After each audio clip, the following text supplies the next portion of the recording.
Welcome back, and today we are talking about Dora and the Lost City of Gold. I'm not gonna lie, guys, I loved it. I did. I had so much fun watching this movie that I would see it again, and I would see it again like by myself. I'm not going to lie. It was such a cute movie, and I think it does a really good job of paying homage to both the original Dora series, which is more of a preschool to kind of first grade series, the Dora the Explorer, and then also it pays homage to Dora Into the City, which is kind of like your second to fourth grade type series, and then also kind of brings it full circle as Dora has now matured and she is entering high school. And so I love the way this movie really blended elements from 6-year-old Dora, 12-year-old Dora, and 16-year-old Dora. The themes and elements that are in the movie, there is some action, there is some peril.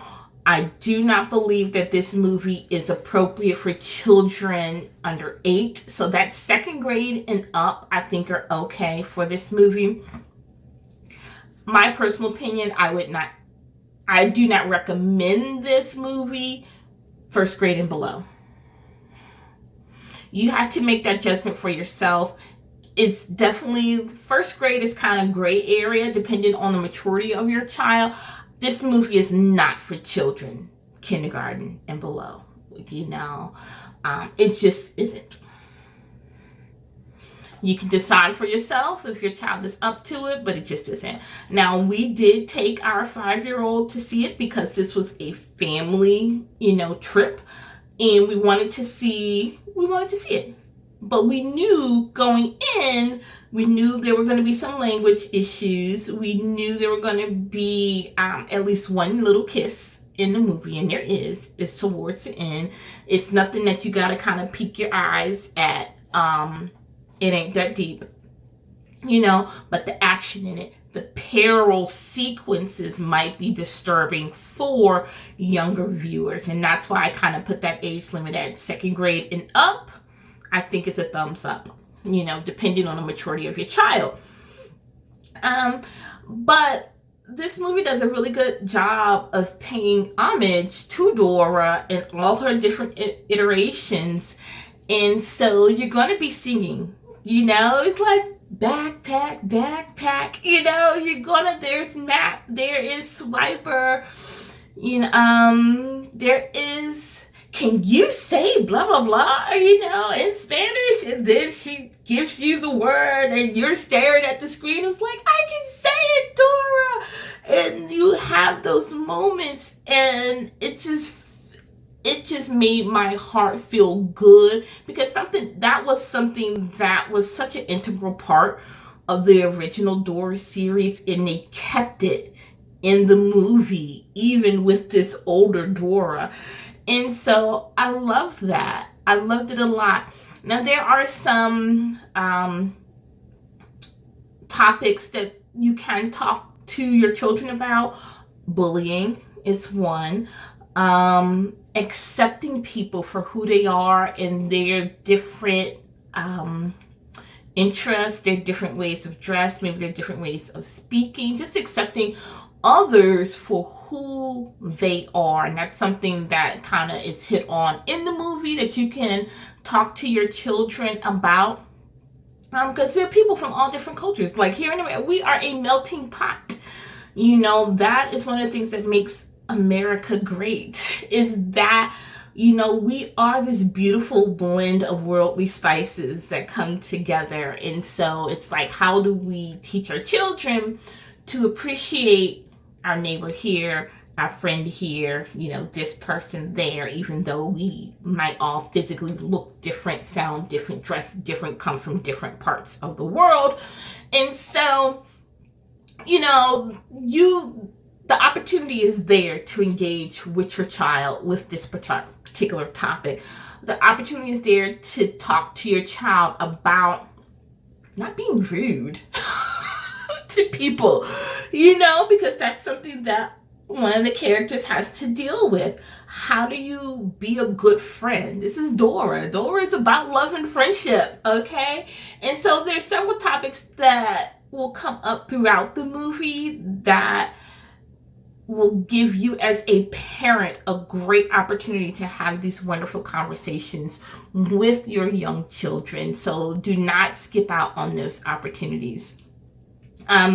There's action, there's peril, there is at least one gun that is pulled. There's like a little hand revolver. My cell phone case is probably as big as the gun that was in the movie. It's never physically like pointed to somebody, but it is shown. And so if that's something that might be a trigger for your young person, then maybe not. It might be a situation where you have to cover your eyes, but you don't see it very long. You do not see it very long. It was just a cute movie.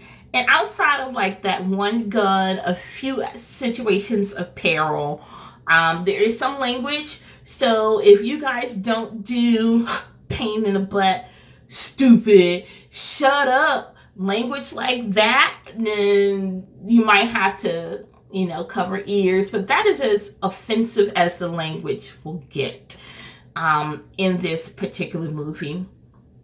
But towards the end, as everything kind of wraps up, everyone, at least the main characters, learn to embrace their uniqueness instead of ostracizing and criticizing, people for their uniqueness. And so that felt good. My daughter loved the movie. My son, for what it's worth, enjoyed it up to like the last 20%, and then we had to take him out because he couldn't handle some of the sequences, action sequences. But my daughter did enjoy it. There were several moments where she was like,